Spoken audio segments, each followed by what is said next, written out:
also the architectures that we've created that have this wall between the graphics code and graphics resources and everything else you're doing are gonna go away.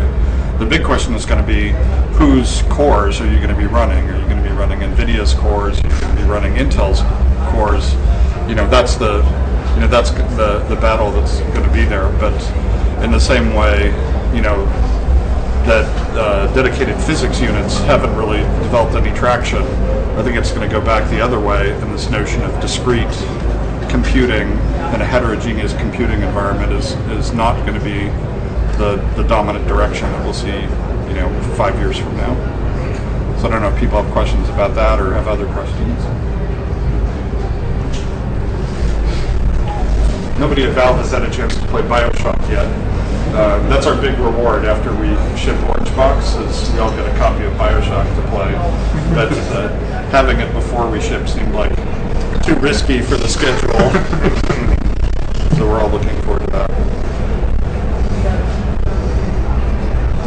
I've got a question beside the Orange Box. I was at the GCDC from Monday to Wednesday, and I heard a lot about getting girls to play games. And, I play Counter-Strike Source myself, and I've got a little daughter. She's too young to play yet, but is there anything special you do while developing games, video games, or to create monsters or whatever, to get girls to play games? So most of what I hear when people talk about designing games for girls sounds very sexist to me, and has very narrow notions of gender identity and gender play that aren't supported by either my personal experience or the research that I've read. There may be real interesting topics there, but I don't think we're smart enough to figure out how to target games that narrowly. We just try to build good games and put them out and take the feedback that we get and try to make them better. Maybe there's something deeper over time that we can learn, but right now we're really struggling with just make a good game, and it seems like there are lots of girls and women who play our games already. And we're happy with that, and they seem to like the same things that their male counterparts do. So a good game is a big enough challenge without trying to say a good game for 40 to 45-year-old women who have 2 children in middle school.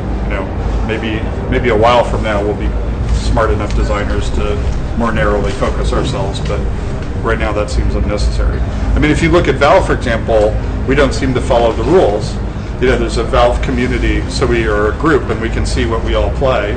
And they're the 3 games that we're developing right now, and they're at the top. So TF2, Portal, and Episode 2 are the most frequently played. And then the next game after that, it's not Counter-Strike, it's Peggle, right? Which is theoretically, a girls' game, but it's the most popular game for people to play, at the office. So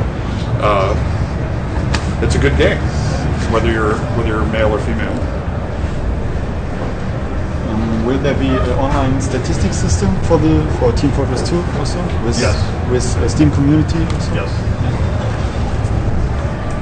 Although mine won't be public because it's too embarrassing. Have you already thought about multiplayer for Portal? Yeah. Everybody who's worked on Portal immediately thinks about multiplayer. So it's something that everybody wants to work on. Just this idea of having multiple people using portals in a competitive fashion seems an obvious opportunity. Yeah.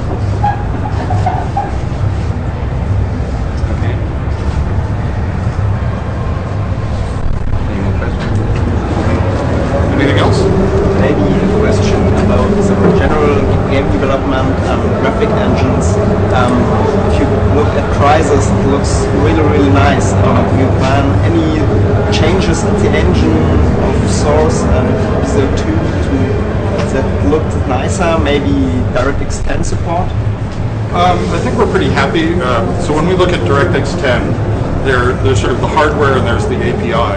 So for there are more customers with DirectX 10 hardware running Windows XP.